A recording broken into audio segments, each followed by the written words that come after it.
Hello and welcome to my guide on how to tutor and develop youngsters in Football Manager 2017. And this guide is based on my own experience for playing the manager games for over 20 years and developing hundreds and hundreds of youngsters throughout the years. And the first thing I usually ask myself when I start a new save in Football Manager or take over a new club is my club good enough to develop and tutor youngsters? Because in my mind, every club is not good enough to do it. And it basically comes down to two things. The first thing is if you go to your club and check facilities, they need to have pretty good training facilities and youth facilities. Because if they are bad, it's going to be a tough time for you to have your players reach their full potential. So you want to have good or like really good training in youth facilities, and you can increase the level of your facilities and improve them. I do that by going to the board and make a board request. And currently, there's no option for facilities here for me because right now I can't improve my facilities. But you should definitely check here the first thing you do when you start a new save and see if there's an option for facilities. And if there are, you're going to ask your board to improve them. And if you have very weak facilities, you might need to do this many times before they become good enough for your players. And this is especially common if you do low league saves, because most low league teams have really, really bad facilities. And the second thing I usually use to decide if my club is good enough for tutoring is the coaches. And if you go to the training view and select coaches, and of course you can select them for different teams, like for my youth team here, and I go to training coaches, I can see the youth coaches. And this is another very important thing, because if you have really bad coaches, your players will most likely not reach their full potential. And of course, the main goal here is to reach a 5-star rating in every category, but that's usually very hard, and it takes a lot of seasons before you get there. If you might not even ever get there, but you want to have good coaches. And if you see like maybe if you do a low league save, you have very few coaches and they are really, really bad, then again it's going to be a very tough time for you to develop and tutor players. So you want to have good coaches and you want to have good facilities. When you have those two things, then you're ready to create those future world stars of yours. And when it comes to the coaches, there's a lot of things that could be said about them. And this guide would become really, really long if I went through everything with training and coaches. So I just recommend you, if you're unsure how they work, just Google it and you will find many guides that tell you like how do I get a 5-star coach and things like that. And of course, if you go to the staff view in the game, there's a staff search where you can filter for different abilities and things like that. Find the staff you need. But yeah, have good facility, have good coaches is a must, I would say, if you want to get really good players. Next step is to find out what players you want to focus on. Because even if you would like all your youngsters to improve and become stronger, you only have resources to really focus on a few of them. And when I say resources, I'm talking about tutors, older players that can help the younger become even stronger. And if you take a look at your squad, this might be what you see. And to see their abilities, you can change it from general info to reports, and then you can sort by current ability and potential. And of course, it's the young players with high potential. Those are the ones you want to focus. And depending on how your team looks, you might have many of them. You might have few. I actually have a few more than we can currently see because I'm hiding the ones that are loaned out. And as you can see, I have a lot of skilled players loaned out, but that won't help us right now. And to make it even better, myself, I created a custom view so I can see more things at the same time. I have the potential, and I have two other very important things here. I can see the determination and I can see the personality. And what does those things mean? Well, when you tutor a youngster, there are a few things that the tutoring can change with the youngsters. First off, a player, as you know, have a lot of different abilities. Only one of those abilities can change from tutoring, and that is determination. So you want your tutor to have a higher amount of determination than the player he's tutoring. Because let's say like this guy, if he would get tutored by somebody with a determination of 18, that means that if the tutoring is successful, most likely when the tutoring is done, his determination will have improved. It might not have become 18, but maybe it's like 14 or 15 or 16 or something like that. So you want a tutor with high determination. And the second thing is personality. And there's a lot of different personalities in game. I think there's like 20, 30, like there's a lot of different personalities. And I won't go through all of the personalities here because again, then again, this guide will be very, very long. But if you want to know more about personalities, you can just Google it and get like a long list of all the personalities and description and things like that. But to make it easy, just think of it like that. That if the personality sounds good, it is probably good. And if the personality sounds bad, it's probably bad. So if you have a player like with a personality that sounds like he's lazy, a lazy bastard is the personality, then you know that that's probably a bad personality. And if he is lazy, he will probably be a slow learner, don't train hard, and don't develop as much.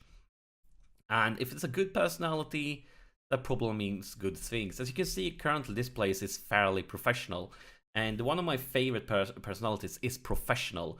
So he's not quite there yet, but he will probably reach professional if you just tutor him once by a tutor who is professional. And professional is not the best personality in the game. There's a lot of them. There's even better, but it's usually pretty easy to get professional tutors. So it's kind of like the easy way to go, just to have a few players that are professional and tutor the youngsters become professional. But yeah, as I said, you can read up more about the personalities and learn a lot about them. Finally, there's one last thing that can change with tutoring, and it's player traits. Currently, this player, he doesn't have any traits. But if he had some special traits here, it might be like he likes to shoot long shots and he likes to dribble on the right flank or whatever. These traits, if the player gets tutor, he might inherit traits from the tutor. So if you want your youngster to learn like a special move, it could be a good way to have him tutor by a player that have that move. So how do I start tutoring? So let's say I have gone through my squad, I found a youngster I want to develop, and I have a good tutor for him. Then you go to development tutoring, and you will find all the suitable tutors in your team. And right now, for example, Simon Gustafsson here, he's pretty high in determination, he's a professional. I mean, he's a really good option to tutoring this youngster, because we want to bring up his determination and we want him to become a professional. So I can just click here and ask him to tutor him. And there are some requirements. As you can see, I have a lot of players, but not all of them shows up here. So they must be like playing in a similar position. They need to have like a certain rank among the team and things like that to be able to tutor. And when you ask a player to tutor a youngster, you get two options. And basically, the second one different is off the pitch. You will only mentor him off the pitch. And if you remember what we were talking about before about the player traits, that he can gain certain traits from the tutor. If you select the first option, that they are helping him on the pitch, he might, he doesn't have to, but he might learn traits that the tutor, in this case, Gustafsson, has. And the second option, off the pitch, means he won't inherit any traits. So if the tutor have certain traits that you don't want your youngster to get, you should pick the lower option here. the second option. But if you have decent traits that you think like these will be good for my youngster, then you select the first option here. And if you click it, it comes up like a little chat with the player, and you ask them to tutor and bring in the youngster and tell them, hey, you are going to get tutored, and then hopefully they are happy, and that's that. And when you're done with this, the tutoring is going to go on for months. And during that, you might see some development happening. You might see determination start increasing. You might see the personality change. But after like a bunch of months, you will get a message telling like, oh, the tutoring is over. And if things went well, you'll get like a happy message saying like, oh, they really bonded and had a nice time and he had learned a lot. But if you're unlucky, you can have like the players got like fall out on each other and a bad relationship, and they might even end the tutoring early. And of course, if that happens, the risk is big for like no development at all. But just to do some cheating here, because we don't want to wait for many months here, just going to show you the result of one of my players that have been tutored for quite some time. And it's one of my defenders. He have been tutored for a long time, as you can see. 19 in determination now, and he's a professional. And if we take a look at his development here on determination, you can see that when I started tutoring, like you can see, he's been tutored for a few years. So this has been like many different tutorings going on here. It's not just like one tutoring, and he went from the 2 in determination up to 19. This has been like through the years. He's been like 1 time, 2 times, 3 times, something like that. And each time he got tutored, his determination, it became a little bit stronger and a little bit stronger to finally reach 19. And 19, of course, that's really, really good, because that's really close to the cap. So this is an example the effect tutoring can have, especially tutoring multiple times through a longer time series. And yeah, basically the result of a lot of tutoring. And now is pretty good situation here when it comes to his personality and his determination. The next step in a youngster's development is playing games. And playing games is very, very important, probably more important than tutoring and those things for the player to develop. And of course, sometimes you might have a young superstar that's ready for your first squad ASAP. But if that's not the case, you would like to loan him out so he gets to play games. And what I do is, when I get a new talented youngsters, first I tutor it to get the right determination and personality, and then I loan them out if they're not ready for my first squad. And when you loan out a player, you just go to, of course you can list them for loan. You can just right click them and tell them for transfer they are available for loan.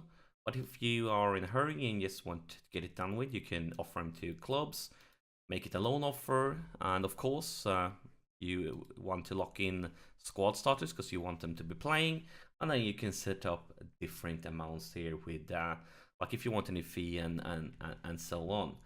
And if you are lucky, or if you have a good player that you loan out, you will get a lot of clubs that want to loan them. And for example, here I'm moving over to another club that I did earlier. So now I've gotten a lot of loan offers here for Jung Bonen, and since he is a pretty decent, pretty big talent, I want him to get a good loan deal. And what do I mean with a good loan deal? Well, first off, I want him to be playing games.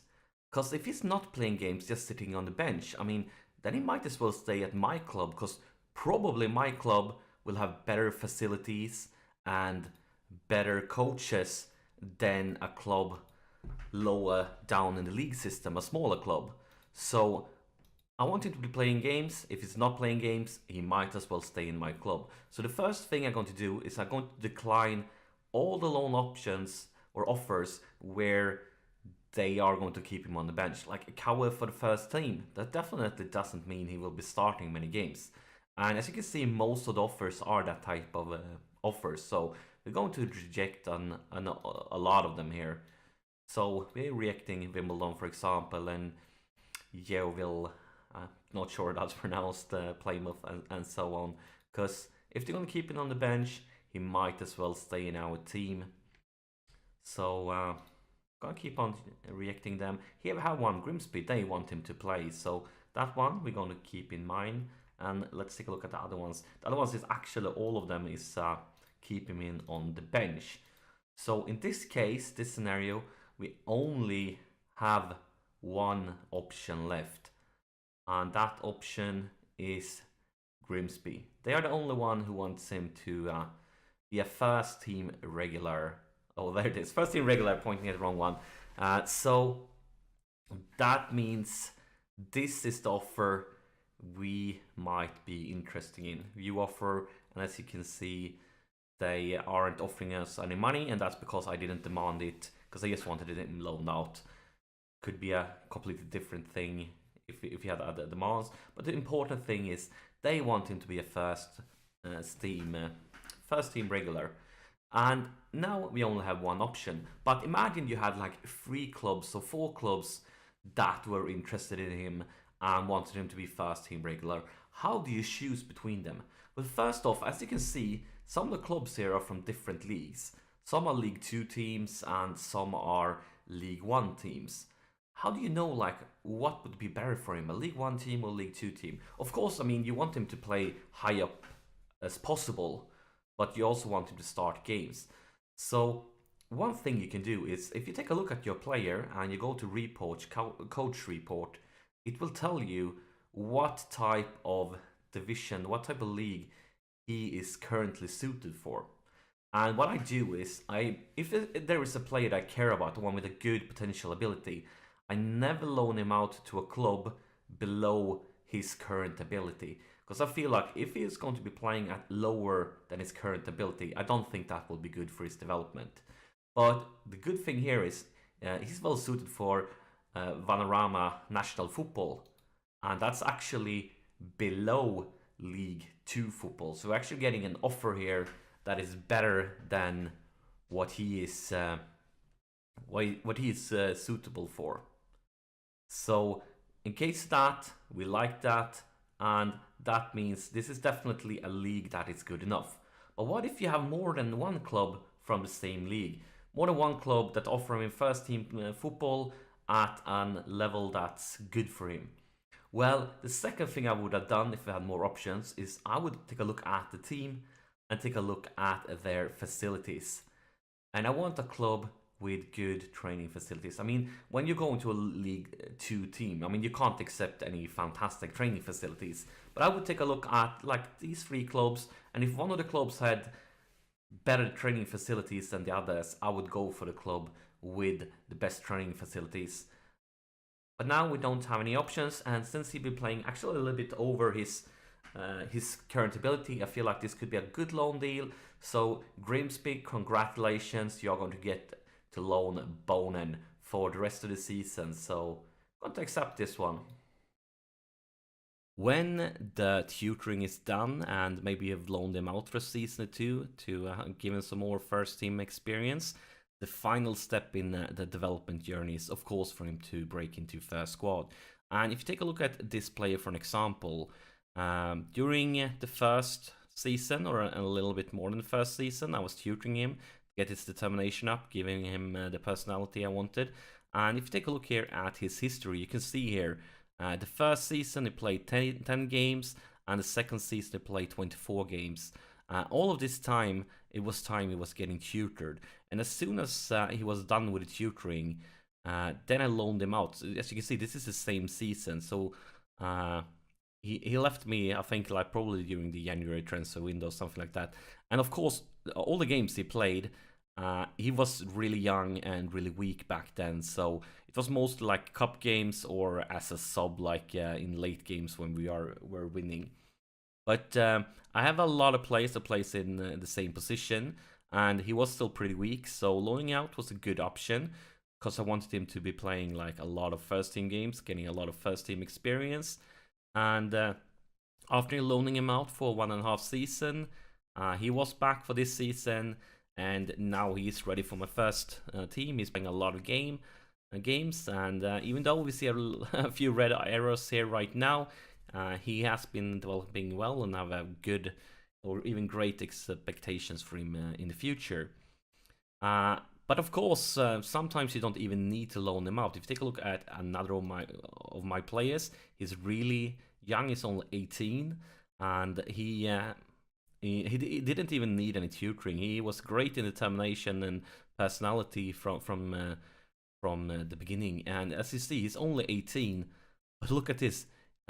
He played his first game for me when he was 16. And last season, when he was 17, he played 20 games. And of course, this season, he's my main option in this position, starting every important game. And yeah, he's developing really, really well. I mean, only 18 and already 4-star current ability. And of course, I'm hoping for even more. But yeah, the sooner a youngster can break into your first team, the better for the development. And the usual route is, of course, that you start bringing them in for like less important cup games or on the bench for league games. Then, of course, when you have like a 2-3 goal lead, then you replace one of your better players with a youngster and giving him more first team experience. But yeah, basically that's all you need to know about tutoring. But if I missed anything, feel free to use the comment function below and like add your own advices and tips, because I mean there's a lot of things and people do some stuff different. So please share the knowledge. And thank you so much for watching. And if you found this guide helpful, press that subscribe button. It definitely helps me out. And good luck for all the youngsters that you're going to develop in the future.